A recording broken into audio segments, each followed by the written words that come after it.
전국 법관 대표회의가 사법농단 의혹 연루 판사들에 대해서 국회 탄핵소추 검토가 필요하다는 데 의견을 모았습니다.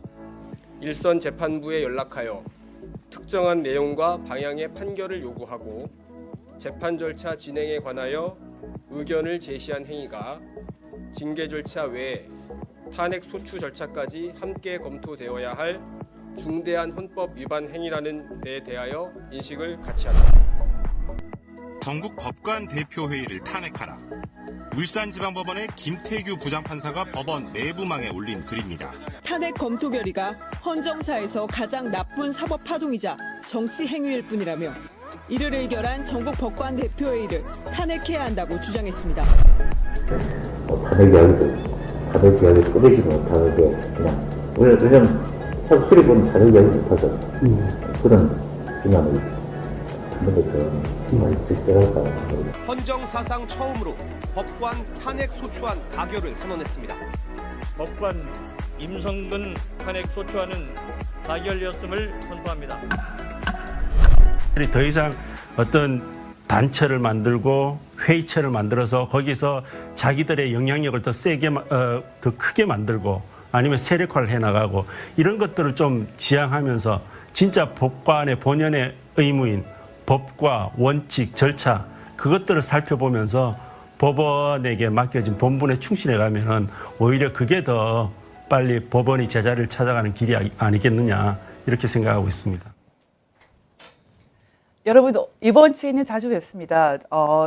오늘은 사실 스케줄이 좀 없는 날인데 이분이 지금 시골 분이세요. 이렇게 말하면 아마 기분 나쁘실 수 있어요. 시골 아니고요. 울산에 지금 이제 변호사로 새로 개업하신 그 유명한 김태규 전 부장판사님 모셨습니다. 안녕하세요. 반갑습니다. 예, 사실 저는 우리나라에서 가장 하이 랭킹이라고 할까요? 그런 직업군이 판사라고 생각을 하거든요. 그래서 제가 판사님을 만나서 사실 조금 긴장이 돼요. 이제 퇴직을 했고 변호사 신분이니까 전혀 그러지 않으셔도 될 것 같습니다. 예, 사실 그 대륙법 계열, 말하자면 독일이라든지 일본이라든지 한국 같은 그런 대륙법 계열에서는 사실 법률가가 좀 이계가 있다고 알려져 있거든요. 예, 그 중에서 판사가 가장 위에 있습니다. 그리고 판사나 법률 교수, 그리고 검사, 변호사. 이 위계가 꼭 이렇게 누가 더 높다라는 개념은 아닌데 그만큼 법률가로서 그 판사가 갖고 있는 그 법을 해석한다는 관점에서 그 무게가 굉장히 큰데요. 저는 지난 4년, 아직 3년 조금 더 지났지만은 이 문재인 정권에서 가장 중요한 키워드 하나를 말해라. 그러면 저는 그것이 사법부입니다. 왜냐하면 그 전에는 우리나라가 수십 년 동안 이 공산주의나 아니면 불온하다고 할 수 있는 그런 반체제 세력이 있다라는 건 알지만 사법부가 이 정도인가는 이번에 처음 드러났거든요. 지난 3, 4년 동안 판사로 계시기 어떠셨어요? 첫 질문입니다. 예.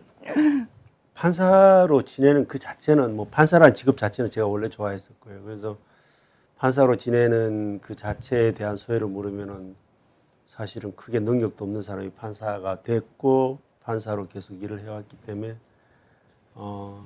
항상 만족했었고요. 감사하게 생각했었습니다. 다만 이제 최근 한 몇 년 동안 이렇게 법치라는 부분 그리고 특히 같이 법률가시지 않습니까?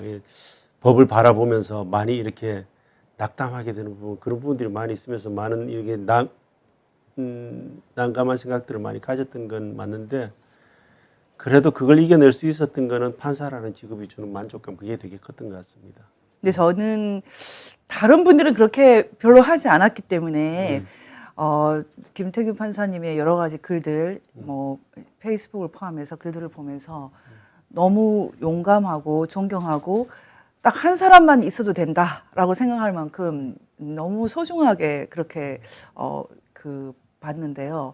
그래서 오늘은 저도 이 책을 소개하는 것도 있지만 사실 이 책이 굉장히 중요한 책이라고 보기 때문에 좀 과외를 받는다. 개인 과외를 받는다. 이런 마음으로 한 시간을 아주 잘 쓰려고 지금 그렇게 생각하고 있습니다. 여러분도 같이 공부를 좀 했으면 좋겠는데요.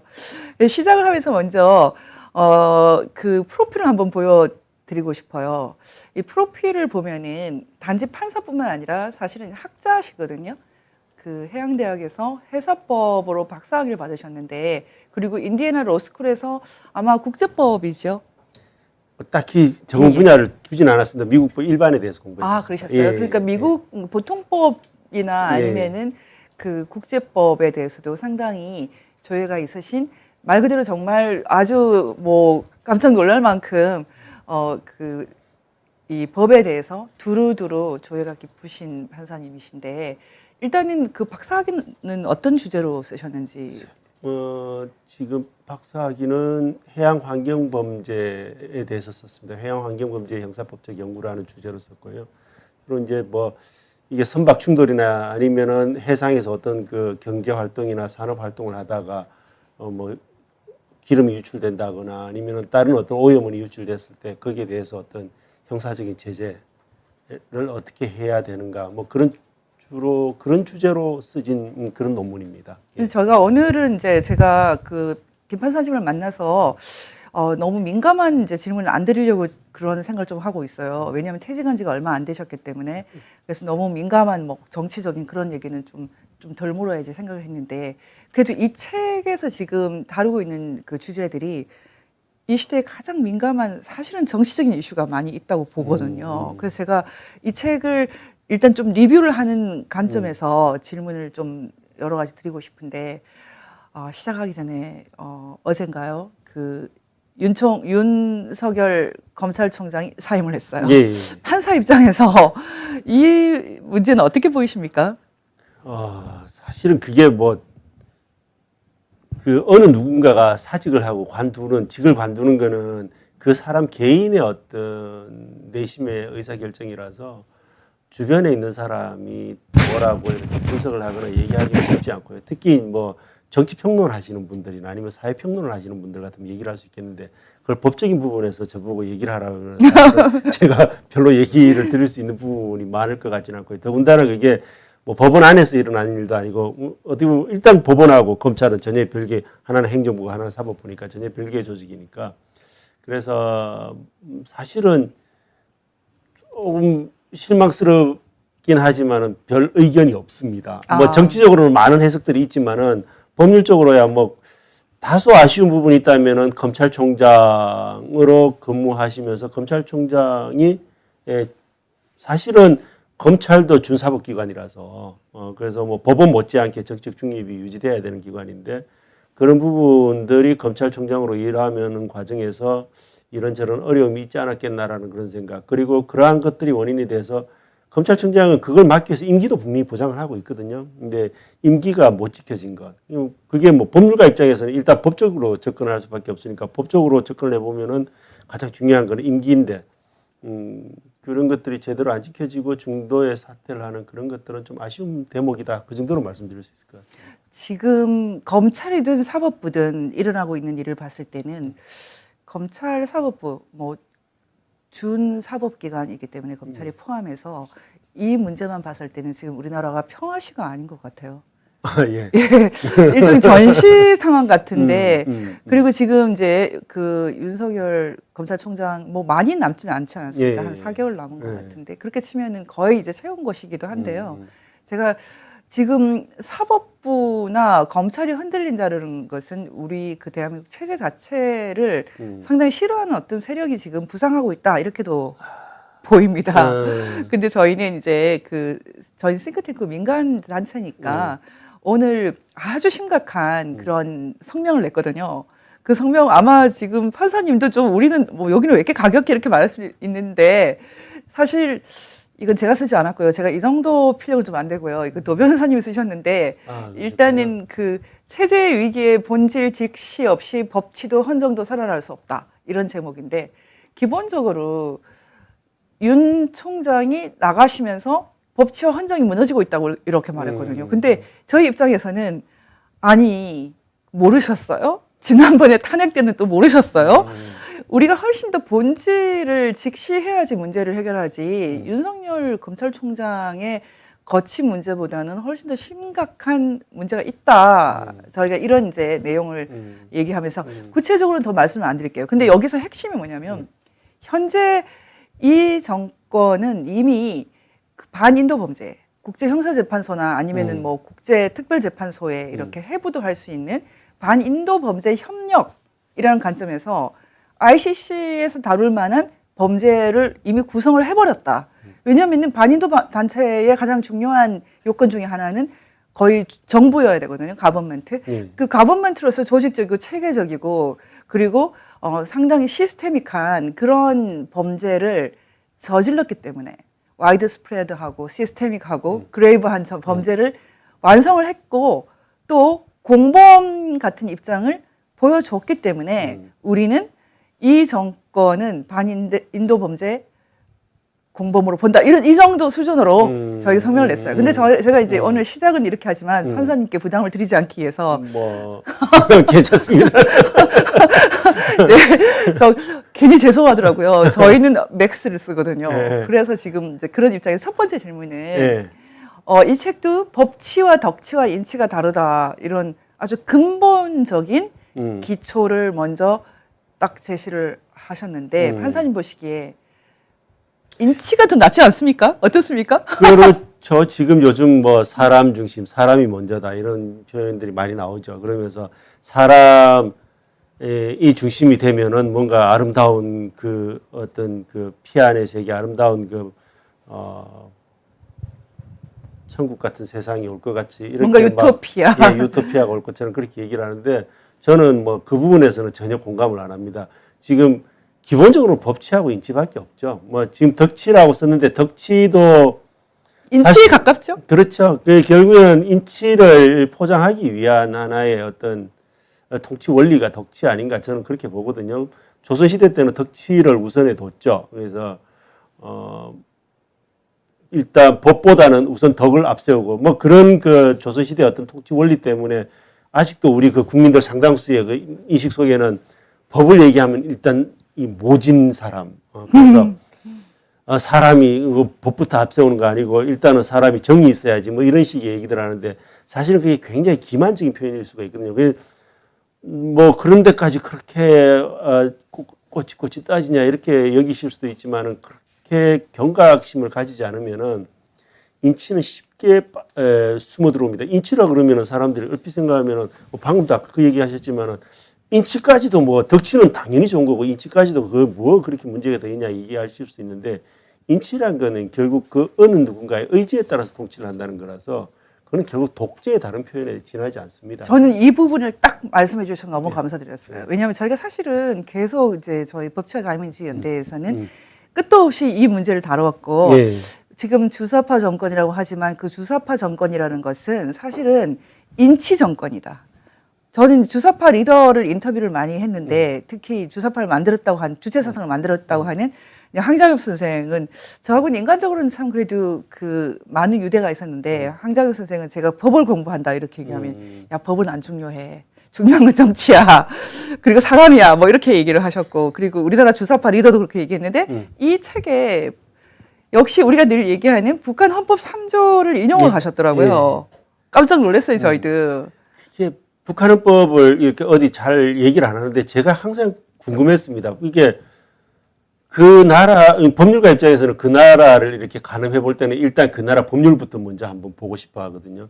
보면은 대충 마찬가지로 그렇게 느끼셨을 텐데 아마 대충의 이 나라의 어떤 시스템이나 흘러가는 이제 구조를 알 수 있게 되는데 북한이라는 나라가 당연히 궁금하지 않습니까? 근데 정보는 제한돼 있고 그래서 북한 헌법 찾느라고도 제가 구글링을 굉장히 많이 했습니다. 근데 찾고 나서 쭉 보니까 아주 특이점이 저기도 이제 거의 사람 중심의 세계관, 뭐 인민 대중 이런 표현들이 쭉 나오는데 그 부분과 더해서 또 하나 특이점이 뭐냐면은 제일 첫 장이 정치입니다. 그래서 아까 그 황장엽 주사파 선생님 그 말씀하셨는데 그분 말씀이 틀린 게 아닙니다. 그분 기준으로 보면은 북한 헌법 첫 장이 우리는 총강이 나오고 그 다음에 기본권으로 나가지 않습니까? 그런데 거기는 첫 장이 정치거든요. 그러니까 그 전체주의적 사고를 하는 사람들 입장에서는 제일 먼저 제일 앞에 둬야 될 것이 정치인 거죠. 그렇죠. 그리고 법은 북한 헌법 보면은 정말 나는 저런 데서 법률가 하기 싫다는 생각이 나는데 재판소하고 검찰소가 나오는데요. 저 제일 끝에 나옵니다. 제일 끝장에 나오고 심지어 검찰소 나온 다음에 재판소가 나옵니다. 예, 그만큼 법이라는 것은 중요한 것이 아니죠. 그 세계에서는. 그래서 그런 식의 접근을 하면은 법치는 없는 거죠. 그래서 북한은 법치가 없는 나라가 될 수밖에 없는 겁니다. 그래서 우리나라에서도 자꾸 그런 부분에 대해서 뭐 사람 중심 이런 것, 북한 헌법에서 쓰는 저런 표현에 계속 어떤 비중을 두면서 헌법, 뭐 그놈의 헌법만 아니면 뭐 이런 거 있지 않습니까? 그러니까요. 굉장히 위험한 발언. 특히 국가 지도자가 그런 얘기를 하는 거는 굉장히 위험한 발언이거든요. 예, 이 책 16페이지에 인치주의의 위험은 그대로 내포하고 있으면서도 감성적으로는 더 호소력 있게 다가오는 표현은 사람 중심이다. 예, 그렇죠. 이게 북한에서 온 것이라는 걸 아는 사람이 지금 너무 없어요. 근데 다뤄주셔서 너무 감동했어요. 저희는 몇 년 동안 얘기를 했고 전 주사파 문제를 많이 다뤄서 늘 얘기하는데 판사님이 하시니까 무게가 다르더라고요. 제가 좀 거기서 한마디만 더 나가면은 저 고속도로 가시면서 아마 많이 보셨는지 모르겠는데 이 정권이 들어오고 나서 고속도로 옆에 사람 먼저 이런 표현이 많이 똑같은 말이죠. 예. 야, 이 세상에 저 고속도로 안전 표지판까지 굳이 저렇게까지 모르겠습니다. 본인들은 이념성을 안 넣겠다고 얘기를 하겠는데 왜 유독 그 무렵에 그 표현들이 많이 나왔는지 그 우연히 참 저로서는 참 특이하게 느껴졌고. 우연이 아니죠. 저는 이제 이 80년대 판사님도 마찬가지지만 대학을 같이 다녔기 때문에 저것이 조직과 조직 그리고 선거를 준비하고 또 정권을 창출하고 그런 조직들의 아주 구체적인 근거가 있는 이념이라는 것을 100% 알고 있지요. 예. 그 사람들이 늘 하는 뭐 조직들 중에 사람 사랑 조직도 있고요. 네. 그리고 사람 중심이라는 것은 뭐 그 주체 사상에 늘 제1과 제1장에 그렇죠. 나오는데 네, 문제는 이렇게 노골적으로 하고 있다는 것. 예, 이렇게 노골적으로 주체 사상을 내세우고 있고 국민들이 이것을 쉽게 생각하는데 이 책에서는 쓰셨더라고요. 그래서 저는 이거 좀 감사하게 생각하는데 결국은 지금 말씀하신 것을 정리하면은 한국은 지금 법치냐 덕치도 아니죠. 인치, 예. 권위주의, 수령 중심 예. 이 싸움을 하고 있는데 그래서 이 싸움은 이제 본격적으로 시작이 될 것 같습니다. 지금 북한 헌법을 얘기했는데 북한의 진짜 실질 헌법은 유일사상 10대 원칙이고 그것은 수령이 사실은 신적으로 통치한다 이런 것이거든요. 그래서 지금 시작을 너무 확실하게 분명하게 해주셔서 제가 이걸로 한 50% 정도는 하셨다 이렇게 생각합니다.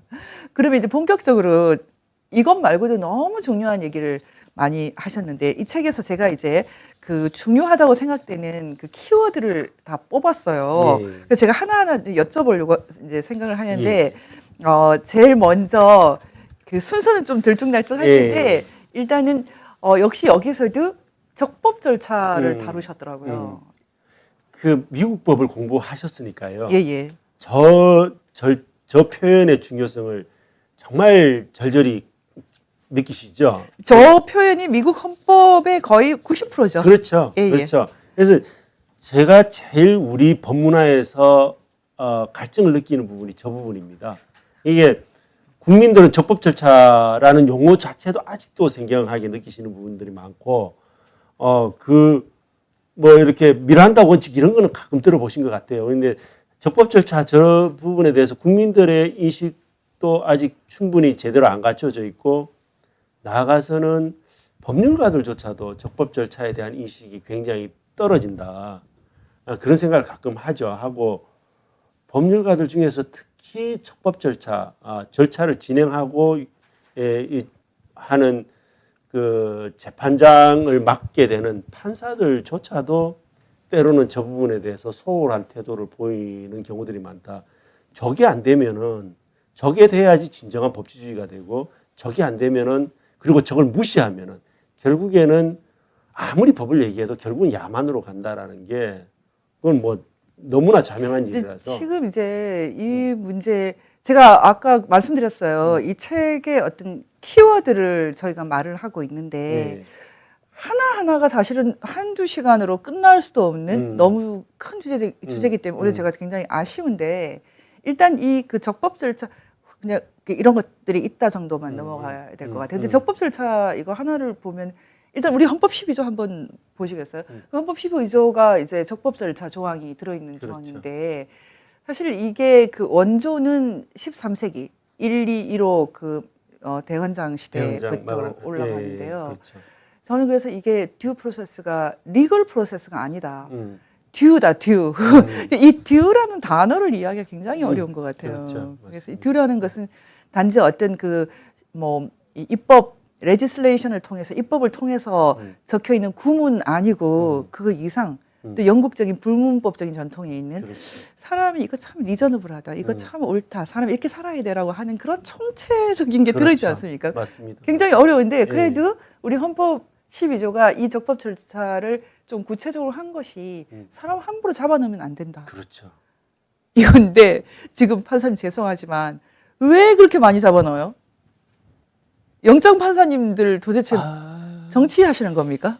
뭐 일관되게 잡아넣으면은 그것도 뭐 괜찮습니다. 제가 볼 때는 영장을 많이 발부해서 물론 그런 부분도 문제는 됩니다. 뭐 너무 영장을 남발해서 많은 사람을 구속시키는 것도 문제는 있죠. 그래서 왜냐하면은 기본적으로 재판이라는 건 소송법 절차라는 것은 형사소송 절차라는 것은 불구속 재판이 원칙이지 않습니까? 그렇죠. 무죄 추정이고 불구속 재판이 원칙이라서 그래서 구속을 가능하면 제한하고 구속을 많이 안 하는 게 맞긴 한데 근데 거기서 이제 그 문제점 하나 그리고 거기서 하나 더 나아가면은 사실은 더 큰 문제는 뭐냐면은 그렇게 남발되는 구속영장이 또 어떤 경우에는 너무 소극적으로 발부가 안 되는 거죠. 그게 이제 사실은 미국에서 이미 있었던 그런 문제인데 미국 같은 경우는 영장주의 때문에요. 그 영장을 굉장히 엄격하게 이렇게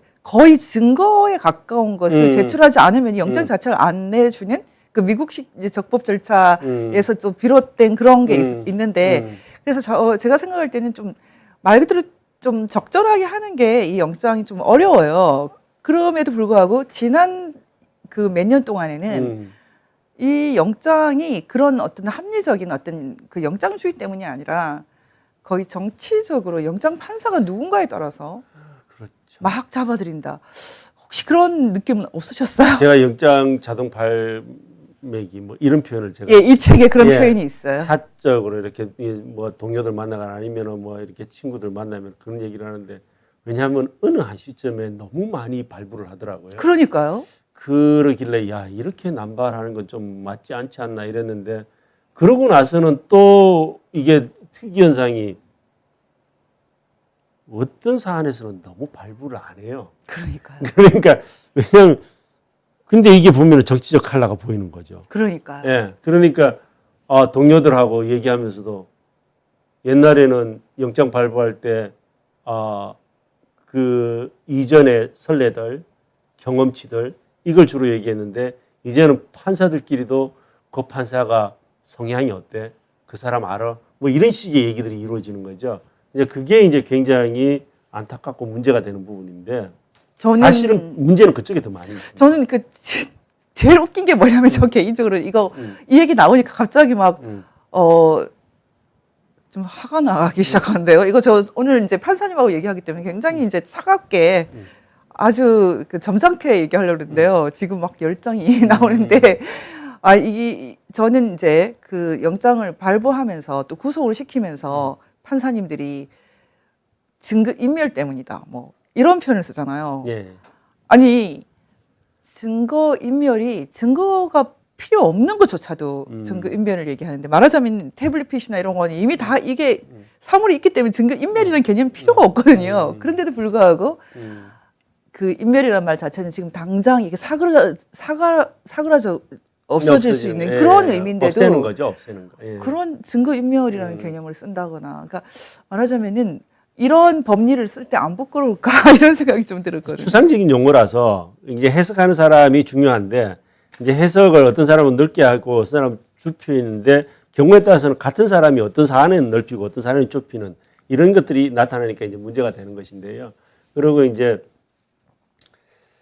글쎄요. 그게 뭐 결국에는 영장이라는 거는 기본적으로는 증거 인멸이나 도주 우려 그다음에 소환 불응 이런 것들이 사실은 기준이 돼야 되는데 그렇죠. 유무죄는 또 별개의 문제죠. 그래서 뭐 영장이 발부되고 구속이 되어도 무죄가 되는 사람들도 얼마든지 있고 또 그렇지 않은 사람들도 또 유죄가 돼서 구속되는 경우들이 얼마든지 있기 때문에 그거는 약간 달리 봐야 되는데 약간 정치적인 문제들이 거론이 되면은 판사들의 잣대가 약간 좀 움직이는 거 아니냐라는 생각을 많이 받게 만들죠. 최근에는 더 심해진 뭐 거죠. 좀 그런 것 같습니다. 저는 그렇게 느껴집니다. 뭐 그게 항상 이렇게 어떤 진단을 할 때는 어떤 분명한 데이터나 근거를 가지고 얘기를 해야 되는데 제 느낌으로만 말하려니까 좀 조심스럽긴 한데 저는 좀 그렇게 느껴집니다. 지금 제가 이제 영장주의라는 개념하고 지금 쓰셨던데 그 위법 채집 증거 배제 법칙 이것도 사실 미국 법에서 오는 다 취지죠. 그렇죠. 예, 이것은 영미법에서. 독나무에 열린 이제 열매는 역시 독이 있다. 그리고 이제 헌법에 나오는 익스클루시브 그 룰이라는 이런 개념들 다 우리가 사실은 한국이 발전하면서 한국 법이 발전하면서 민주화 운동의 열매로서 우리가 갖고 온 건데 그럼요. 이런 것들이 왜 이렇게 막 무너지고 있을까? 판사님들이 이런 걱정을 하고 계시나요? 아마 본인들은 글쎄 본인들은 끝까지 저걸 지키고 있다고 여길까요? 그건 잘 모르겠습니다. 잘 모르겠는데 지금 어차피 저 부분들도 결국에는 적법 절차에서 오는 내용들이죠. 적법 절차에서 오는 내용들인데 그래서 저런 것들 역시도 아까 했던 그런 논리들이 여전히 마찬가지로 적용이 될 건데 영장주의 저 부분은 뭐 제가 누차 여러 군데에서도 말을 했는데 법원에서 판사 PC 열어보면서 영장도 없이 막 열어보는 그러니까요. 그거 보면서 도대체 이게 대한민국에서는 법원에서 이런 참담한 일이 일어나면 도대체 누가 이 법을 지키겠냐라는 그런 생각을 한 적이 있는데 판사님들이 정말 순환을 많이 겪었어요. 이번에 그렇죠. 그 탄핵 문제도 그렇고 사실 이건 정말 사법부가 이 정도까지 심각한가 했고 심지어 얼마 전에 그 예전 법무부 차관 그 사건도 있었죠. 이 사법부 내에서 법관들이 스스로를 이렇게 찌르는 식의 그런 일들이 일어나고 있는데 이건 서로 어떻게 보고 있습니까? 제가 어디서 책에서 얘기를 했나 모르겠는데 사법 살인 뭐 그러니까요. 자살 살인이에요. 사법 일종의 자살인 것 같은데요.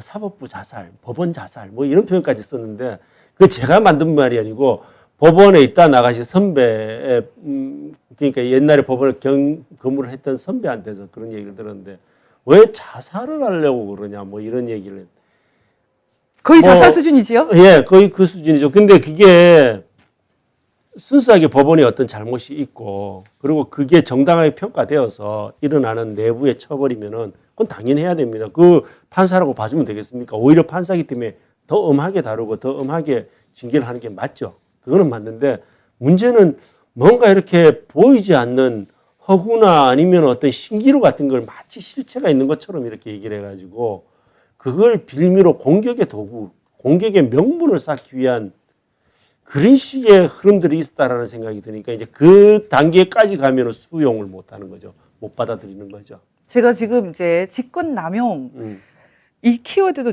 또 찾았는데 이 직권남용죄라는 것이 사실 이게 귀에 걸면 귀에 걸고 코에 걸면 코에 거는 사실 이렇게 재판 못 하게 돼 있지 않습니까? 직권남용죄 제가 저 재판을 한 형사 단독을 한 6년을 했는데 형사 단독 6년 하면서 저게 10년 이하라서 저게 단독 사건이거든요. 그 판사 혼자서 재판할 수 있는 겁니다. 그럼 6년 정도 했으면 저걸 한 번쯤은 해보지 않았겠습니까? 근데 한 번도 안 했더라고요. 한 번도 안 했더라고. 근데 요즘 너무 많은 사람들이 저걸 듣고 있고 요즘 너무 많은 사람들이 저 직권남용죄로 고소 고발을 하고 수사를 하고 이렇게 되었거든요. 그게 불과 몇 년 동안 나타난 현상입니다. 그러니까 탄핵 자체, 그 박근혜 대통령 탄핵을 할 때 엄밀한 그 영장주의나 증거주의를 적용하지 않고 그리고 마치 정치범 수용소에 보내듯이 그렇게 사람들을 감옥에 넣고 이런 것에 대한 결국 결과가 법원과 검찰도 같이 무너지는 이런 상황이 아닐까 저는 그렇게 생각하는데 말하자면 직권남용죄라는 것이 이렇게 뭐 있는 것까지는 괜찮은데 저걸 적용할 때는 굉장히 엄격하게 해야 되지 않습니까? 그렇죠. 근데 지금 저 개념으로 따지면은 이 정권의 모든 특히 고위 공무원은 청와대는 전부 그렇죠. 직권남용을 예. 하고 있거든요. 그 뭐 책에도 소개했습니다만 당시에 직권남용죄도 위헌이 한번 문제가 됐었죠. 그때 이제 당시 헌법재판관님께서 그걸 이 조항은 위헌 소지가 굉장히 강하다라고 하면서 소수 의견을 피셨는데 핀 이유가 저게 구성 요건이 명확치 않다. 직권을 남용한다라는 개념이 뭐냐? 뭐 그러니까 그럼 복이 남용이라는 건 복이 나름인데 그러면은 이게 결국에는 저걸 폭넓게 쓰기 시작하면 나중에 정권이 바뀔 때 저걸 빌미로 해서 전 정권을 치는 도구로 활용될 수 있다라고 그때 당시에 그렇게 얘기를 하셨습니다. 그게 뭐 2000년대 초반의 얘기입니다. 그리고 실제 그때 당시 문제가 되고 이 법을 위헌으로 해야 된다라고 했던 그 대상자가 누구냐면 지금 국정원장이십니다. 예. 직권남용죄뿐만 아니라 저희가 적폐, 농단 이런 그거 것 다 마찬가지죠. 사실 이게 번역이 안 돼요, 영어로. 그게 제가 정말 아직도 그 용어는 부적절하다. 지금 쓰면 안 된다라고 얘기하는데 국정농단 죄가 없습니다. 없는데 그걸 가지고 특별수사팀을 예, 만들었어요. 그러니까 이런 적폐죄라는 것도 없고 국정농단죄도 없는데. 이 전 세계적으로 이런 형법은 거의 스탠다드가 있지 않습니까? 전 그렇죠. 세계적으로. 그런데 지금 미국의 이제 좀 특수한 이런 뭐 리코 범죄 같은 거 좀 이렇게 조직 범죄 같은 그런 거 좀 있지만은 그래도 그건 구성 요소가 다 있거든요. 그렇죠. 그리고 실제로 이제 형법 역사에서 이 엘리멘트 구성 요소 하나 만드는 게 길게는 엄청나게 걸리기도 하고 굉장히 중요하죠. 지금 국제법에서도 지금 그 ICC에서 이제 예. 규약을 만들 때 그 crime against peace 말하자면 이제 평화에 반한 범죄, 예. aggression이라고 하는 침략 범죄는 그 구성 요소 정하는 거에 너무 여러 가지 의견이 있기 때문에 지금 수십 년이 가도록 못 정하고 있거든요. 근데 그렇겠죠. 지금 절도죄 하나만 해도 구성 요소가 여러 가지가 있지 그렇죠. 않습니까? 타인의 재물도 재물도 있고 또 타인이어야 되고 그렇죠. 그다음 영구적으로 그렇죠. 여러 가지가 있는데 어떻게 이렇게 구성 요소가 없는 범죄를 계속 만들어낸다. 정치가 법에 들어온 거죠. 저거는 사실은 농단이라는 저 단어 자체도 의미가 분명치가 않습니다. 근데 국정농단 이러니까 굉장히 세 보이죠. 그냥 상대는 그 뭔가 역사의 대단한 반동인 것처럼 이렇게 읽히죠. 그렇게 읽어주기를 원하는 그 누군가가 있었던 거죠. 제가 볼 때는. 이 책에서도 인민재판 언급을 하셨던데 예. 결국은 저희가 아까 사람 중심 얘기도 했지만 사람 중심이나 인민재판이라든지 농단, 적폐, 뭐 예전에 반동, 뭐 그렇죠. 반혁명 다 같은 세트 아닐까요? 저는 그렇게 생각했는데 그 적폐청산 이게 저는 진짜 그렇게 들렸습니다. 적폐청산은 반동 처단으로 들렸거든요. 저는. 너무 똑같죠. 예. 예. 그게 지금 21세기 대한민국에서 그런 용어가 횡행해서 되겠습니까?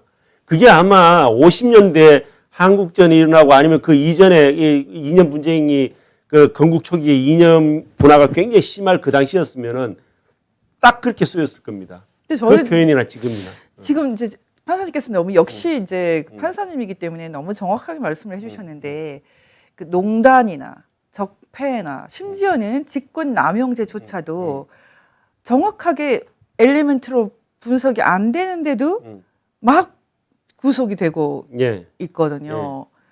조금 전에도 말씀드렸지만 살인이면은 뭐 어떤 걸 살인이라고 하는지 그것도 하나하나가 전부 그렇죠. 엄격하게 다 예, 그렇죠. 규정이 되고 또 살인도 뭐 과실치사가 있고 그렇죠. 아니면은 뭐 말 그대로 이렇게 머더 이렇게 살인이 있고 뭐 영미법에서는 1급, 2급 살인 그렇죠. 다 나누지 않습니까? 5급, 6급도 있어요. 예. 나누지 않습니다. 예. 이게 얼마나 이 클래스파이 하는 것이 힘든데 그런 거 자체가 없어버리는 거를 지금 형법으로 다루고 있다. 21세기 이런 나라가 또 있을까요? 저는 그 농단이라는 용어는 이제 언론에서도 좀 뺐으면 좋겠고요. 그거를 계속 쓰는 거는 우리 스스로 약간 사법의 후진성을 자백하는 거다라는 정도로까지 저는 이해가 되거든요. 그래서 법률가들 스스로 이제 그런 표현은 좀 안 써야 되고 언론에서도 이제 조금 빼야 된다. 그뭐 정치적으로 굉장히 회오리가 불고 막 정치적 혼동기를 겪었을 때 모든 사람들이 약간 그 이성적인 판단을 놓치면서 쓴 용어인데 사람들이 이제 이성적으로 대응하기 시작하는 거라면은 이제 그 용어는 더 이상 쓰면 안 된다. 굉장히 대외적으로 모든 다른 나라 문명 국가들에게 창피한 일이고 이건 후대에도 창피한 일이다. 저는 그렇게 생각합니다. 너무 중요한 말씀입니다. 사실 이 얘기가 참 상식이고 지금 이 국정농단이라는 죄 때문에 너무나 많은 사람이 지금 감옥에 가 있고 전직 대통령이 2사람이나 감옥에 가 있고 사실 정말 이게 상상할 수 없는 일이고 이게 정치가 들어왔다고 하셨지만 사실은 북한 그리고 공산주의가 들어온 것이죠. 그럼에도 불구하고 한국 사람들이 우리나라 사람들이 이걸 심각하게 생각하지 않는데 책을 통해서 정확하게 이 이슈를 말씀해 주셔서 너무 감사드립니다. 지금 국민의힘도 그렇고 여당 야당이 다 전부 다 뭐 탄핵은 넘어가자 이런 말을 하는데 저는 탄핵을 말하고 싶지 않죠. 하지만 탄핵을 얘기하지 않으면 법치, 헌정 그리고 지금 말씀하셨던 이런 이상한 인민재판, 마녀사냥 그리고 엘리멘트가 없는 그 구성 요소가 없는 이상한 형벌들 이런 거를 말할 수가 없는데 법치를 세울 수가 없는데 그런 생각을 하고 있습니다. 저는 그리고 이 책에서 좀 순서를 바꿔서 말씀드리면 저는 이 대목은 김태규 판사님의 참 인간미라고 생각이 들었는데 그 탄핵 당시에 가장 핵심적인 이슈였던 소위 말하는 질서 없는이 아니라 질서 있는이에요. 질서 있는 하야. 사실은 질서 없는 하야죠. 그렇지만 왜냐하면 강제로 내려오는 거니까. 그런데 어쨌든 그 당시에 탄핵을 주도했던 그 야당, 지금 야당이 그때는 여당이었지만 질서 있는 하야. 지금 좋은 말 할 때 내려가라. 이렇게 말했고 아니다. 차라리 탄핵 절차를 엄격하게 밟으면서 뭐가 잘못됐는지 보자. 이런 이슈가 있었거든요. 많은 사람들이 질서 있는 하야에 따라서 그냥 손 들었으면 박근혜 대통령이 뭐 좋았을 텐데 이런 말을 지금도 하는 사람이 있는데 이 이슈를 제기한 것이 좀 놀라웠어요. 모르겠습니다. 놀랍게 봐주셔서 저는 뭐 감사하긴 한데 사실은 저거는 제 기준으로 보면은 전혀 놀랄 만한 일이 아니었던 거죠. 왜냐하면 법률가 입장에서는 법만 보면 되니까. 그렇죠. 그러니까 이게 탄핵이라는 건 헌법 질서 안에 있는 겁니다. 그리고 이건 탄핵이라는 거는 법률적인 하나의 처분이고 법률적인 행위죠. 근데 하야는 헌법전에 없죠. 그리고 저건 하야는 법률에도 없고 헌법에도 없고 하나의 정치적인 행위입니다. 그러면 법률가 입장에서는 어떤 대통령의 권리가 되어야 될 상황이 온다라고 했을 때는 당연히 법률적인 범위 안에서 그러한 현상들이 나타나는 게 맞다라는 생각을 하는 거죠. 물론 하야라는 게 뭐 정치인이니까 그리고 정치적으로 물러나는 거니까 그 뭐 무슨 상관이냐 이렇게 얘기할 수도 있는데 뭐 정치하시는 분들은 그렇게 얘기할 수도 있겠습니다. 그래서 그 정치하시는 분들이 그렇게 얘기했다고 해서 제가 그분들은 잘못된 접근이다라고는 얘기는 안 하겠습니다. 왜냐하면 그거는 정치적 접근이니까. 근데 저는 이제 법률적 접근을 해야 되는 거니까. 그러니까 법률적 접근을 하는 입장에서는 헌법 질서 안에서 법률적인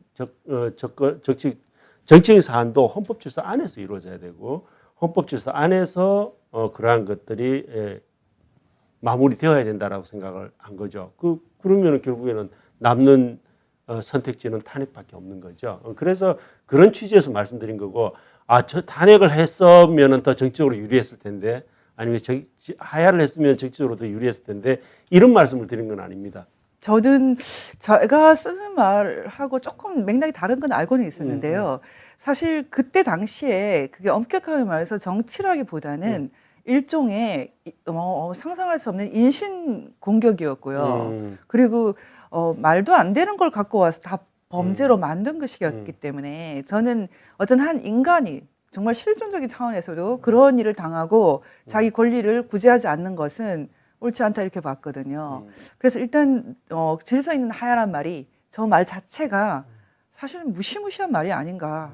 저는 굉장히 불쾌한 말이라고 생각하고 있어서 저 문제를 일단 이 이슈를 제기해 주신 것을 좀 감사하게 생각을 했는데요.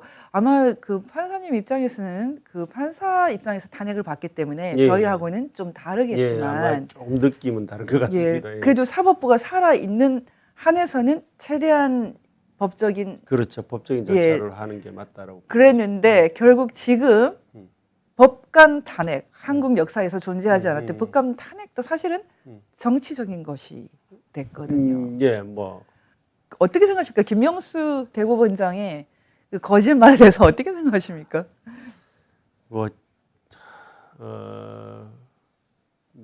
여러 번 얘기를 제가 저 부분에 대해서는 얘기를 했었는데 일단 잘 모르겠습니다. 제가 단정적으로 말씀을 아직은 드리면 안 될 것 같아요. 왜냐하면 대법원장님 스스로는 아직까지도 그걸 인정을 안 하고 계시지 않습니까? 그리고 나는 기억이 없었다라고 하고 계신 거라서 결국에는 그러면 그분이 기억이 없는 것인지 아니면 거짓말을 하신 것인지 그거는 여전히 확인되어야 될 부분인데 근데 제가 이제 그 확인되어야 될 부분이긴 하지만은 나는 내 나름대로는 결론을 내겠다라고 하면서 말씀드린 게 많은 정황들을 얘기 드린 거죠. 또 뭐 녹음도 있었으니까. 네, 녹음도 있었고 뭐 녹음도 있지만 어쨌거나 기억이 잘못돼서 뭐 최종적으로 나는 정치적 그 사표를 받았다 그 부분에 대해서는 그 사표를 받지 않았다고 얘기한 거는 참 처음에 얘기가 그거죠. 사표 받은 적이 없다. 사표를 제출한 적이 없다라고 얘기를 하셨고 그게 거짓말이 된 그렇죠. 거죠. 예, 그렇게 된 건데 그래서 그 부분과 관련해서는 일단은 뭐 본인이 지금 인정하지 않고 계시기 때문에 제가 단정적으로는 말씀 못 드립니다만은 정황상으로 지금 드러나고 있는 그분이 고위법관이고 사법 그 적폐로 뭐 몰려가지고 그렇게 고초를 겪으셨고 또 건강상의 문제도 있었고 정기 시즌도 아니고 뭐 이런 모든 특이점들을 다 모아보면 과연 그걸 기억 못 하실 수가 있겠나. 그렇죠. 그래서 그 기억 못 하신다는 말을 과연 우리가 신빙해 줄 수 있겠나 이런 얘기를 드리는 거죠. 그래서 이제 그런 면에서는 뭐 저는 거짓말로 볼 여지가 충분하다. 더군다나 아예 아니면 아니다라고 말씀하시는 게 나은데 기억이 안 난다라고 하는 거는 그거는 또 한 번의 거짓말이 될 수도 있는 것이거든요. 그래서 그런 부분들에 대해서 제가 지적을 했던 거고 그럼에도 불구하고 그냥 사과 정도로 이렇게 마무리될 수 있을 것인가. 이제 그런 부분들도 전임 대법원장님에 대한 처우, 그분에 대해서 이루어졌던 어떤 사법적인 처단, 그리고 임성근 부장에 대해서 이루어졌던 어떤 사법적인 지금 탄핵이 일어났지 않습니까? 이제 그런 것들하고 비교하면은 과연 대법원장님께서 현 대법원장님께서 그 정도로 지금 드러난 것만 해도 굉장히 그 잘못이 크게 보이는데 그냥 사과하셨다고 해서 그 사과를 뭐 횟수를 거듭해서 하셨다고 해서 문제가 덮이고 모든 문제가 해결될 수 있을 것인가 그 부분에 대해서는 좀 의문이 있습니다.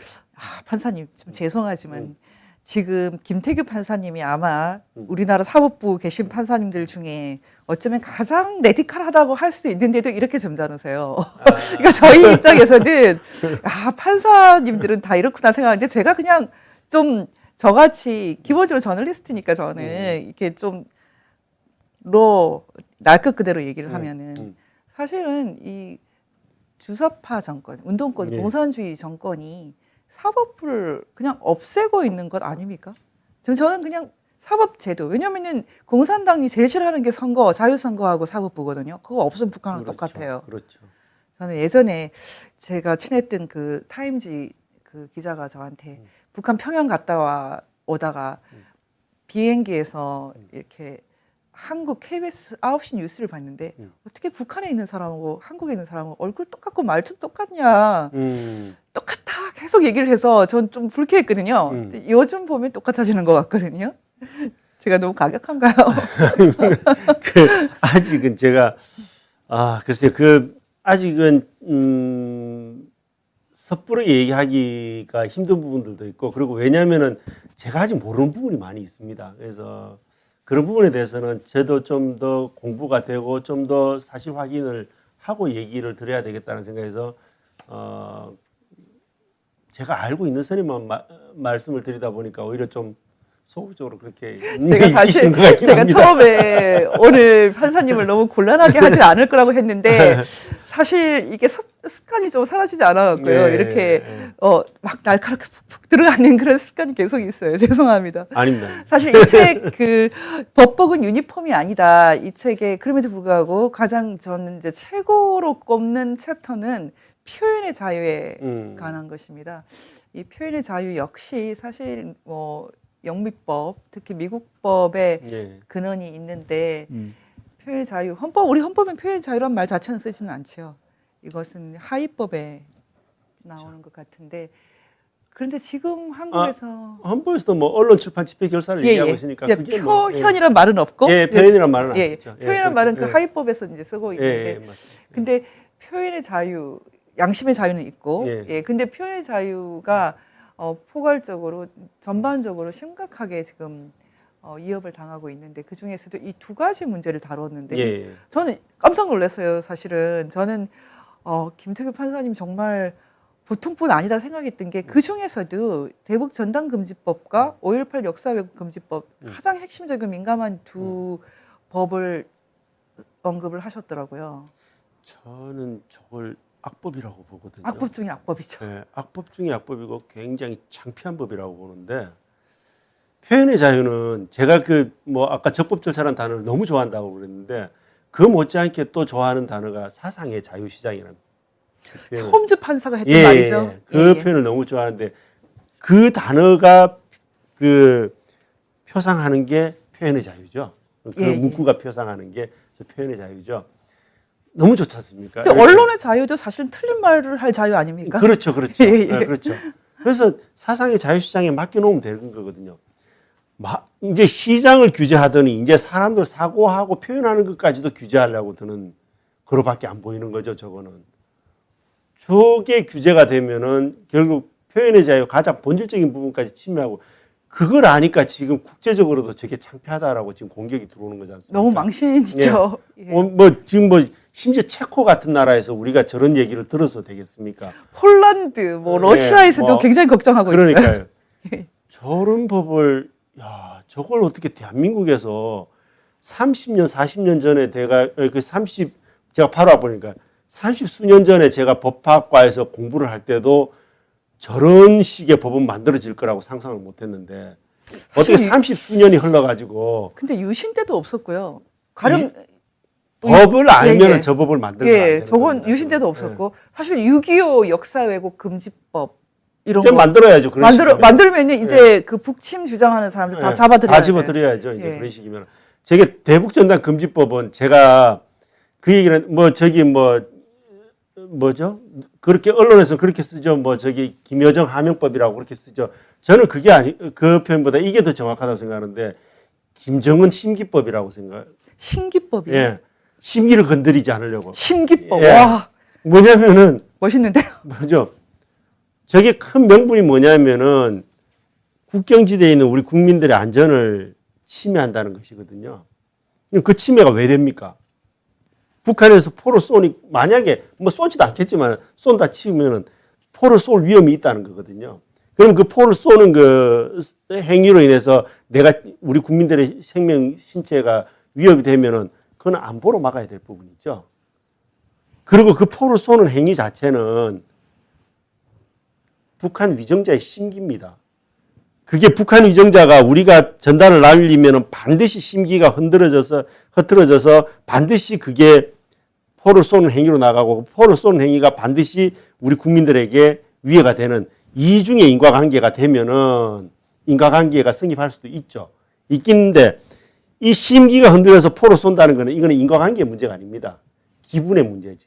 제가 책에서도인가 어디서 그 얘기를 했었는데 김정은이가 그날 아침에 자기 와이프랑 싸워가지고 화가 나서 쏘라 해도 쏠 수도 있는 겁니다. 그렇죠? 대북 전단이 가서 그 사람이 화가 나서 쏠 수도 있는 거고 부부싸움을 해서 화가 나서 쏠 수도 있는 거고 아래 부하가 잘못해서 기분 나빠서 쏘아도 쏠 수도 있는 겁니다. 심지어 예전에 저기 그 금강산에서도 쏘았고요. 예. 근데 그걸 안보를 통해서 안보를 튼튼히 해서 지킬 생각은 안 하고 저 사람 기분 맞춰주려고 저 법을 만들고 저 법을 만들면서 대한민국의 모든 국민들의 표현의 자유는 제한하고 그리고 안보에서는 뭐 지금 안보는 그냥 그 뭐 지금 군사훈련도 제대로 한미 군사훈련도 제대로 안 하지 않습니까 지금?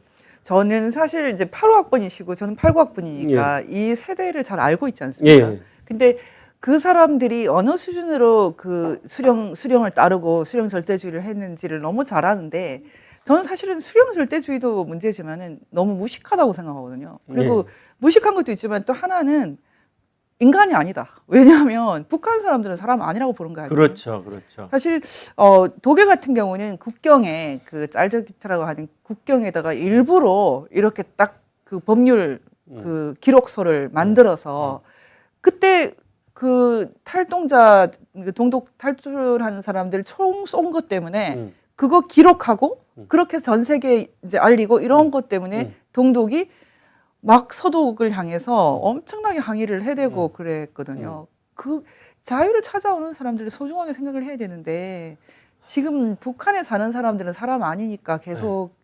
저렇게 노예로 살아라. 도대체 이 세대는 얼마나 잘못되어 있나 그런 생각이 듭니다. 개인한테 가장 소중한 건 자유죠. 그리고 그 북한을 이탈한 사람들이 온 이유는 자유죠. 결국에는 개인의 자유죠. 개인의 자유란 걸 인정해주지 않은 전체주의 국가다 보니까 그러니까요. 그 개인의 자유를 찾아서 온 사람들이지 않습니까? 그 측면에서도 그거는 다분히 인권적인 측면이고 인륜의 보편 가치적 측면에서도 그 사람들을 내치면 안 됩니다. 안 되고 우리 법적인 영역으로 우린 법률가니까 법으로 얘기를 해도 그 사람들은 대한민국 국민입니다. 대한민국 국민이 대한민국 주권은 한반도 전체에 미치지만은 현실적인 통치권은 휴전선 이남 지역에만 미치죠. 그러면 이 사람들은 주권이 미치는 영역에 있기 때문에 우리 국민인 겁니다. 그런데 그 사람들이 통치권이 미치는 그래서 완전한 주권이 행사되는 그 영역으로 들어왔으면은 그것대로 해야죠. 그 사람들은 그 영역에 들어오는 순간 대한민국 현재 남한에서 거주하고 있는 남한 국민들하고 완전하게 일치되게 대접을 받아야 되거든요. 근데 그때 당시에 제가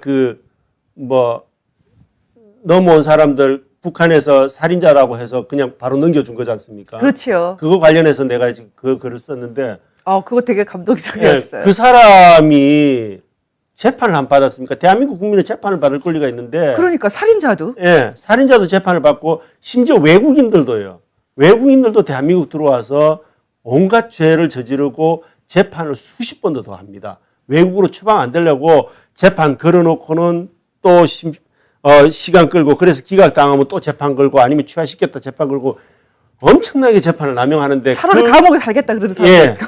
그런데 대한민국 국민이 통치권이 완전히 미치는 주권이 완전히 행사되는 영역으로 들어왔는데 그 국민을 안대를 채우고 그러니까요. 재판 한 번 안 받고 어떻게 하는지 이해할 수 있는 절차가 있는지도 보지도 안 하고 저쪽으로 넘겨줬죠. 이거는 있을 수 없어요. 그거는 자국 국민을 바로 이 사지로 내몬 거기 때문에 그 자체로 저는 분명히 이거는 형사 처벌까지도 고려해야 될 부분이다. 당연히 지금 헌법 3조가 대한민국 영토는 한반도와 그 부속도서로 그렇죠. 한다라고 돼 있고 이것은 하위법이 없어도 예. 그냥 이것만 갖고도 북한에 사는 사람들이 언제든지 우리 국민으로 의제될 수 있는 그런 사실은 가장 한국인에게 축복과 같은 그러니까 코리안 블러드를 가지고 있는 우리에게는 축복과 같은 그런 조항인데 지금 여당도 그랬어요. 그 당시 여당 김무성, 이해운 이런 사람들도 나쁜 놈들이네. 다 죽여버려. 이런 식으로 말을 했거든요. 저는 너무 웃음이 났어요, 솔직히. 그러니까 지금 여가 야가 똑같다는 거죠. 아마 지금 북한을 올려보낸 그거는 지금 이 정권 들어오고 나서의 일일 겁니다. 그게 얼마 되지 않습니다. 그게. 이 정권 때인데 그때 국회에서 질의가 있을 때 질의가 그때 있을 때요? 김무성, 이해운 등이 그 얘기를 하시는군요. 들어보니 나쁜 사람들이던데 잘 보냈다는 식으로 얘기를 했거든요. 그런 접근은 안 맞습니다. 모르겠습니다. 정치인들은 그렇게 얘기하고 대중의 지지를 원하니까 그렇게 얘기하시는지 모르겠지만은 법률가는 그렇게 접근하면 안 됩니다. 그렇죠. 특히, 법률가는 법대로 얘기를 해야죠.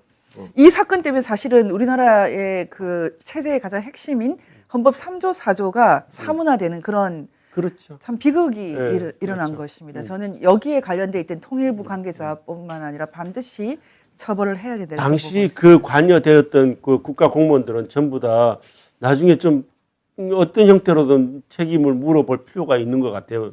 그건 좀 문제가 있는 거예요.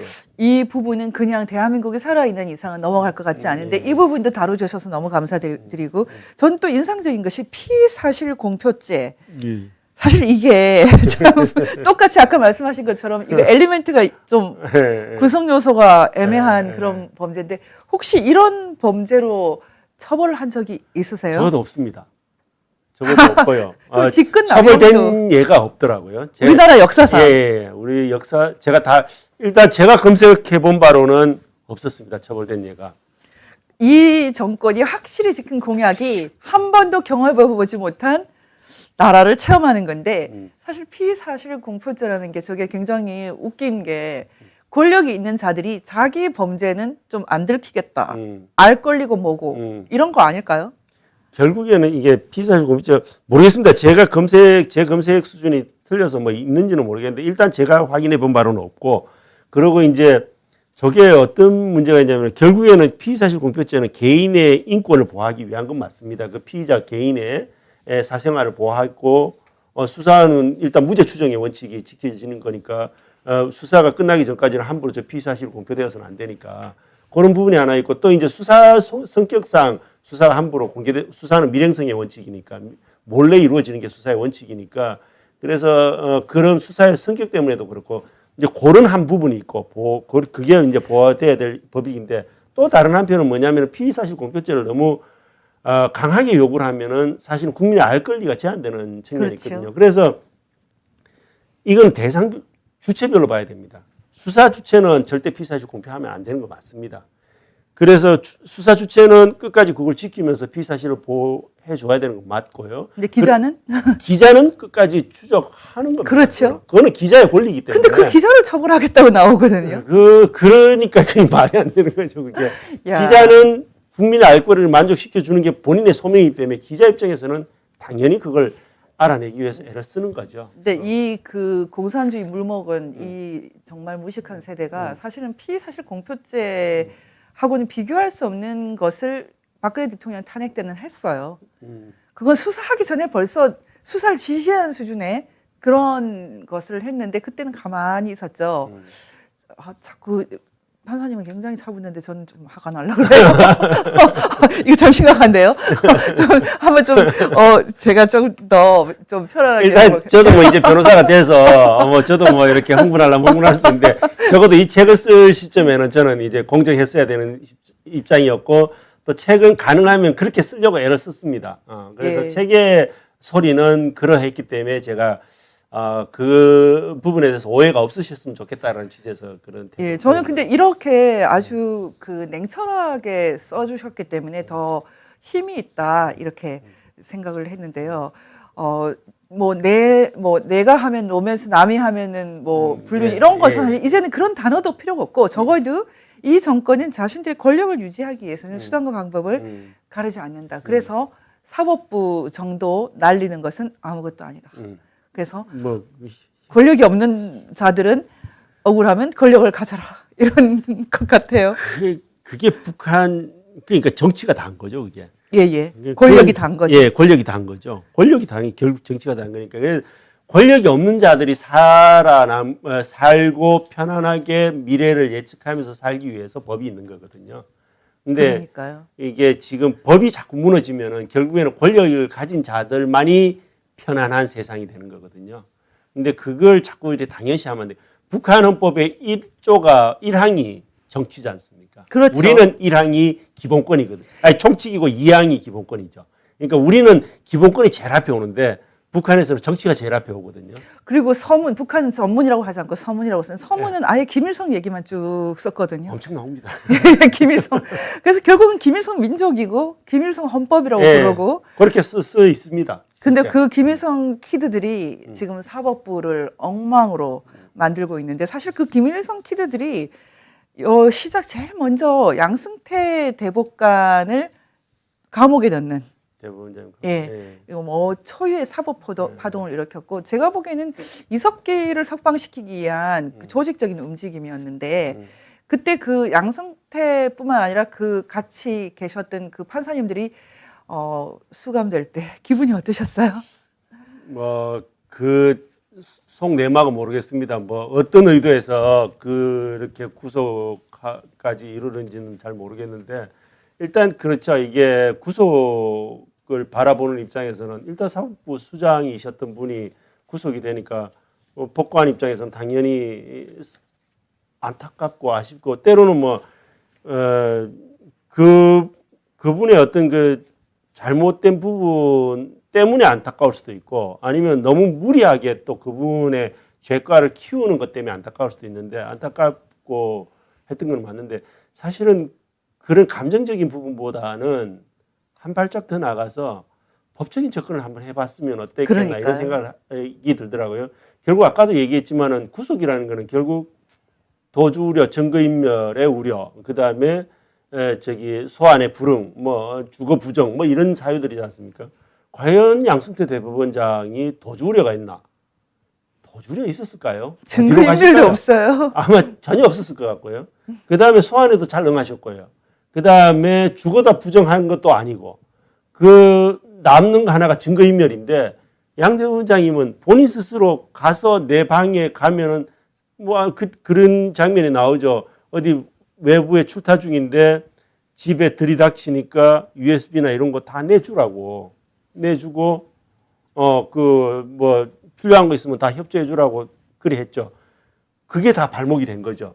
그러니까 본인 입장에서는 그게 죄가 된다라고 생각을 안 하시죠. 본인 스스로 죄가 될 만한 행동을 안 하셨다고 전혀 믿었습니까? 아니고 실제로 저희가 봤을 때도 그 팩트가 죄라고 할 수 있는 것이 없고 그때 가장 큰 중요한 이슈 중에 하나가 이제 그 일본 징용 그 판결 지연 이런 문제가 있어요. 사실 그게 죄가 될 수도 없는데. 그렇죠. 근데 저는 이번에 이 책에서 그 역시 징용 배상 판결 문제도 다루셨더라고요. 그래서 저는 김태규 판사님 참 성실한 분이라는 생각을 했는데 이 문제도 너무 민감한 문제인데 제가 그래서 이건 좀 전문적이지만은 이 그 일본 재판의 기판력 문제에 대해서는 좀 질문을 드려야 되는데 일본에 대해서는 우리가 계속 감정적으로 접근하고 저는 물론 그런 사람이 아니지만 소위 반일 종족주의가 있는 나라이기 때문에 이 문제를 다루기가 조금 어려웠을 텐데 일본 재판에서 끝난 그 판결에 대해서는 어떤 입장을 갖고 계십니까?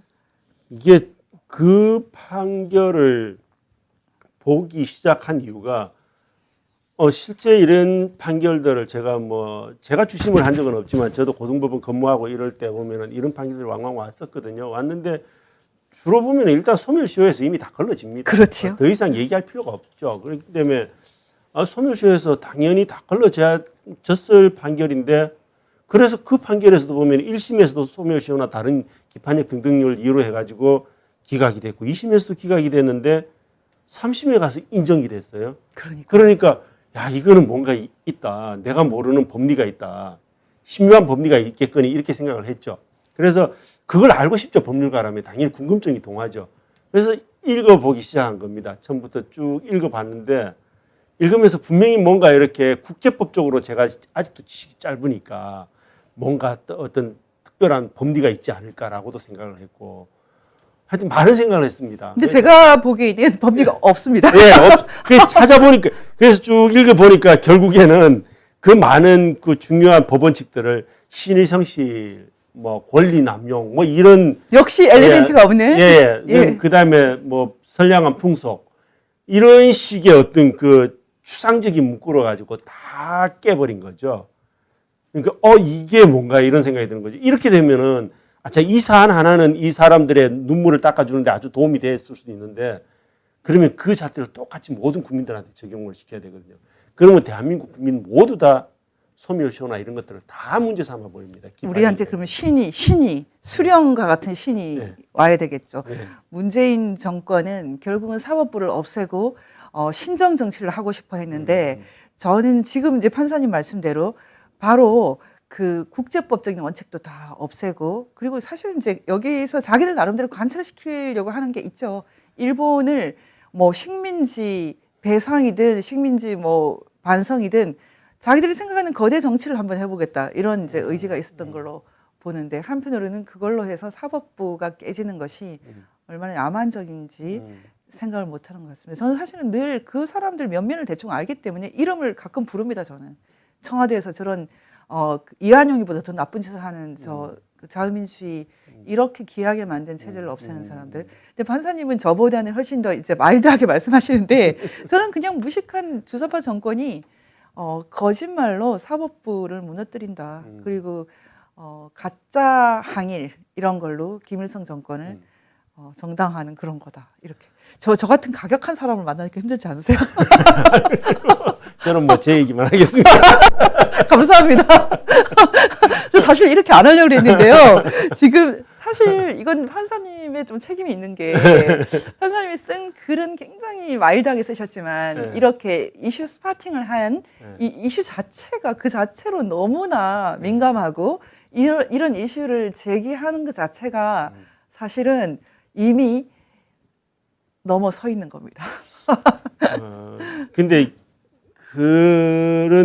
사실은 그런 글들을 쓰면서도 되게 고민이 많이 되는 게 결국엔 정치적으로 읽힐 거거든요. 그러니까. 예, 그래서 고민을 매번 글을 쓸 때마다 고민은 항상 많이 있었습니다. 근데 그럼에도 불구하고 쓴 이유는 법을 얘기를 하다 보니 결국 그 뒤에 있는 사람들에 대한 어떤 정치적인 해석까지도 곁들여지는 건 맞는데 이렇게 자꾸 말을 하지 않으면은 통제가 안 되겠다.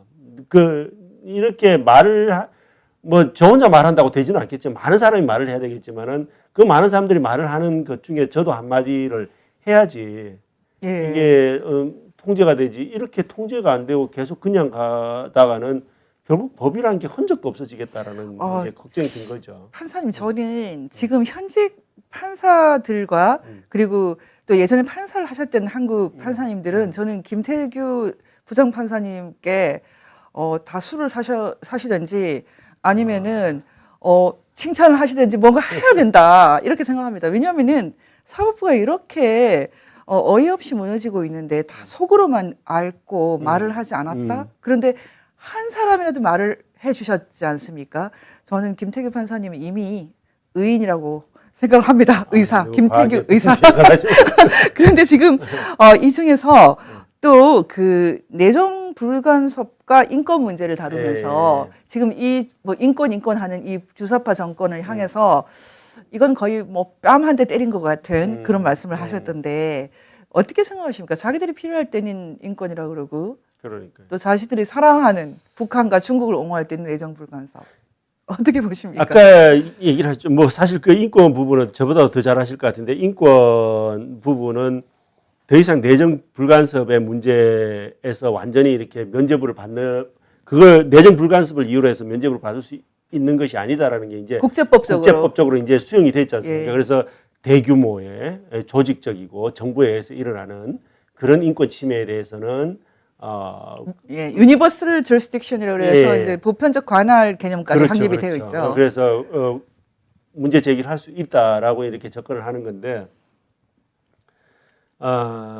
사실은 뭐 저기 그 뭐죠 대북 전단 그 얘기를 또 얘기를 하게 되는데 그런 인권 침해가 물론 남한에는 없습니다. 지금 뭐 많이 없어졌지요. 예, 뭐 이 조직적이고 정부에서 대규모로 일어나는 악의적인 어떤 인권 침해는 없는데 북한은 분명히 있거든요. 아직도 그게. 그리고 유엔이 2014년에 김정일, 김정은을 반인도 범죄로 사실 정확하게 규정을 했거든요. 그렇죠.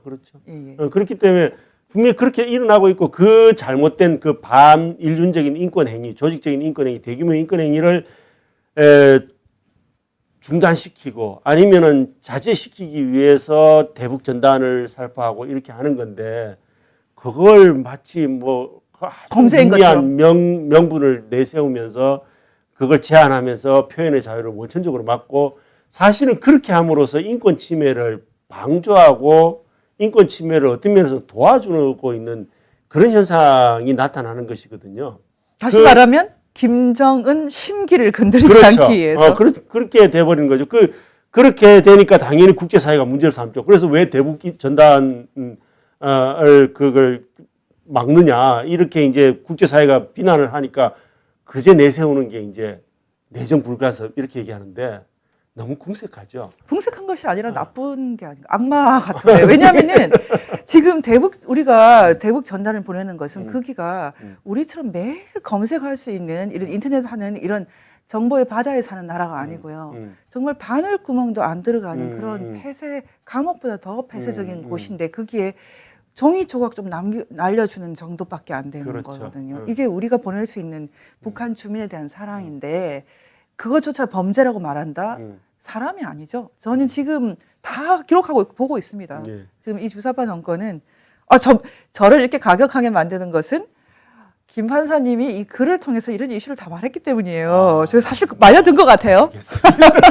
그런데 이제 끝으로 그 남중국해 말하자면 지금 이제 그 국제 정치에서 가장 핵심적인 이슈가 이 그 중국 공산당의 그 체제 유지를 위한 몸부림, 1대1로 그것의 이제 아시아에서 드러나는 양상으로선 남진아해, 남중국해 문제인데 이 문제까지도 이 책에서 다뤘더라고요. 이것도 저 개인적인 아까 저기 진경공 그것도 마찬가지지만 이것도 개인적인 궁금증 때문에 그랬습니다. 어디인가에서 제가 구단선이라는 단어를 들었거든요. 그래서 구단선이 뭐지? 굉장히 이렇게 한자로 써져 있으니까 그 뭔가 의미 있는 근데 법률 용어인데 제가 들어본 적은 없고 그래서 찾았습니다. 찾아보고 나서는 그걸 찾기 위해서 이런저런 논문들도 찾아보고 했는데 뒤에 보니까 그냥 줄을 9개를 끊어진 줄 9개. 9개의 끊어질 단자죠. 끊어진 선. 남중국해라는 데가 이렇게 내해 비슷하게 이렇게 폐쇄해, 반폐쇄해인데 거기다 그냥 중국이 쭉쭉 점만 9개 끊고 이거 다 우리 거. 그러니까. 쉽게 얘기하면은 우리가 동해 쪽에다 그냥 줄 그냥 쭉쭉 한 이렇게 꺼가지고 저쪽에 일본 영토 쪽에 쭉 붙여가지고 줄 한 몇 개 꺼서 이거 우리 영토. 뭐 황해 쪽으로 해가지고 서해 쪽으로 해서 중국 영토 가까이에 그냥 줄 꺼서 우리 거 이런 식이거든요. 야 중국의 이 대담함은 어디서 나오지 이런 생각이 이제 그때부터 들어서 관심이 생겨서 받고 또 그 무렵에 저기 국제중재재판소에서 그 판결을 했습니다.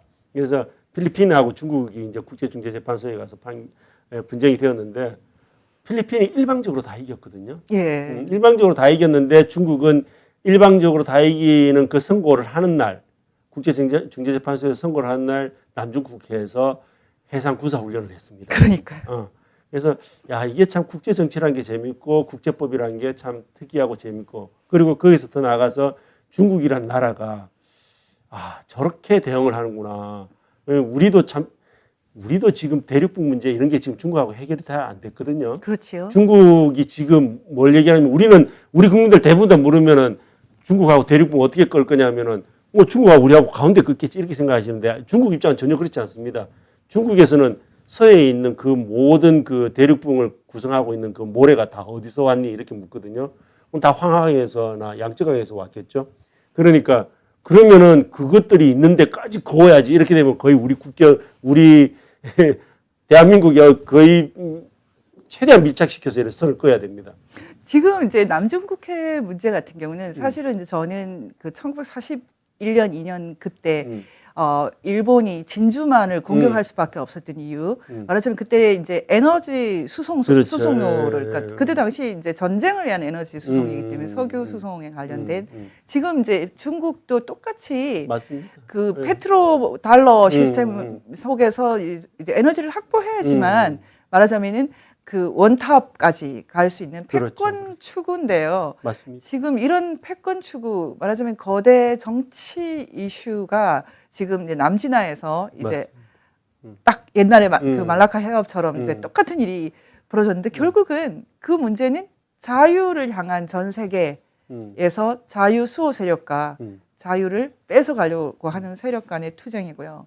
그러면 지금 이제 1시간이 넘어버렸는데 결국은 우리 사법부를 없애려고 하는 사람들은 자유를 수호하는 입장이 아니라 자유를 깨뜨리는 권위주의를 추구하는 세력에 지금 붙었다. 이렇게 봐도 될까요? 저는 개인과 집단이라고 항상 접근을 하거든요. 나는 개인의 자유, 그 헌법상의 기본권이죠. 우리나라 헌법은 기본권이 제일 앞쪽에 옵니다. 물론 총강이 있지만은. 그래서 그걸 최고로 두는 게 맞다. 법률가이기 때문에. 법률가이기 이전에 또 대한민국은 자유민주적 기본 질서를 추구하는 나라고 내가 그 자유주의를 추구하고 있기 때문에 제일 앞에 오는 게 맞다. 그리고 그 자유는 결국 개인이 없으면 안 되는 거거든요.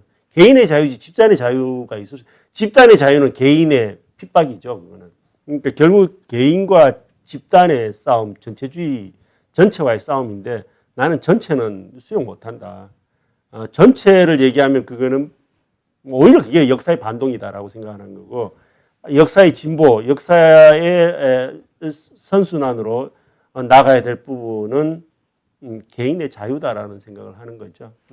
아주 마지막으로는 너무나 민감한 문제입니다. 지금 말씀하셨던 그 각 개인의 자유보다는 북한 전체주의, 중국 공산당에 아주 호감을 갖고 있는 민변 뭐 이렇게 부회장이 거의 이제 탈북 종업원들을 북으로 돌아가라고 그런 식으로 하는 걸 봤는데 민변 언저리에 있는 사람들이 지금 사법부에서도 파워를 갖고 있어요. 지금 보니까 이번 청와대 그 민정수석도 가는 것 같은데 이 현상은 어떻게 보십니까? 저는 가끔 그 생각을 합니다. 뭐 이렇게 민변을 하거나 아니면 본인이 진보라고 얘기하시는 분들 그 사람들 저한테 그렇게만 얘기해줘도 내가 안도를 하겠다고. 나는 개인의 자유를 최고의 가치로 둔다라고. 근데 그 말을 못 하실 것 같아요. 수령을 제일 좋아하는 것 같은데요. 제가 그 말을 잘 못 하실 것 같아요. 그래서 그러니까 불안한 거죠. 제가 불안한 거죠. 네, 제가 보기에는 최고 존엄을 이 세상에 그 최고 존엄이 하나라고 생각하는 것 같고 저희는 모두가 존엄하다고 생각하지 그렇죠. 않습니까? 맞습니다. 예, 다 존엄하죠. 예, 결국 그 차이로 온 것 같습니다. 여러분 제가 아주 민감한 이슈를 사실 웃어가면서 얘기를 했는데요. 저도 이게 지금 웃는 게 아니에요. 상당히 심각한데 지금 저희 우리 김태규 판사님께서 이제 변호사 개업을 하셨는데 이 책을 쓰셨기 때문입니다. 이 책에 사실 많이 이렇게 길게 얘기를 하지 않아도 이렇게 민감한 이슈, 이 시대에 우리가 반드시 짚어야 될 이슈를 다 담고 있습니다. 여러분 책 많이 사주세요. 한 분이 10권씩 사주세요. 그리고 막 뿌려주세요. 제가 원래 이렇게 제가 만든 책도 선전을 안 하는 스타일인데 이 책은 꼭 선전을 하고 싶었어요. 그만큼 대한민국을 살아가는 우리에게 가장 그 크리티컬한 가장 중대한 이슈를 지금 전직 판사님께서 현직에 있을 때 다 보여주셨습니다. 이것은 굉장한 정신의 힘이고 파워고 99%의 판사님들이 같은 마음이라고 저는 생각합니다. 단 한 분이 그분들을 대변했지만 참 이대한 일이라고 생각하는데요. 판사님 끝으로 오늘 이렇게 사실 쉽지 않은 인터뷰였는데 잘 대답해 주셨는데요. 지금 같이 듣고 계신 분들에게 한마디 정리 멘트 해주세요. 뭐 질문이 매서워서 제가 사실 조금 긴장을 많이 했습니다. 많이 하고 참 이게 난감하게 질문을 받으면은 저도 이 식은땀이 나서 근데 하여튼 불러주셔서 정말 감사드리고요. 뭐 저는 아까 그 마지막에 해주신 그 말씀을 한 번 더 강조하면서 그냥 마무리 말씀을 드리고 싶은데 진짜 대한민국의 법관들 99%는 다 아마 그러실 겁니다. 제 생각에도 뭐 99%까지는 좀 과한가요? 한 막 90%, 85%, 90%는 저는 그럴 수 있다라고 보고 다 훌륭하게 진짜 오로지 법만 보신다라고 그렇게 생각하고 아직까지는 법원을 믿으셔도 됩니다. 근데 이제 몇몇 정치 판사들이 이제 결국 대한민국의 사법부를 흔들어 놓고 이런 현상들이 일어나는 건데 좀 잘 자리 잡혔으면 좋겠습니다. 대한민국의 사법부가. 그게 저도 뭐 법원을 사랑했고 법원을 사랑했기 때문에 그 법원이 잘 됐으면 좋겠고 그 법원이 잘 되는 게 결국 대한민국이 잘 되는 일이니까요. 그래서 저는 김태규 판사님이 우리 사법부를 고할 것 같은 느낌입니다. 아닙니다. 무슨 말씀이세요?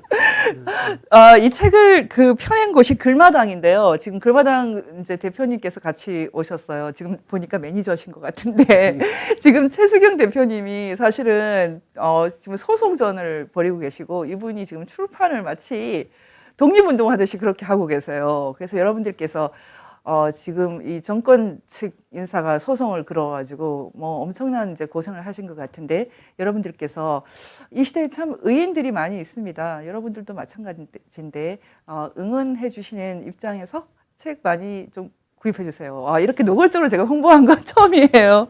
예, 고맙습니다. 판사님 함께해 주셔서 감사드립니다. 고맙습니다. 네, 감사합니다.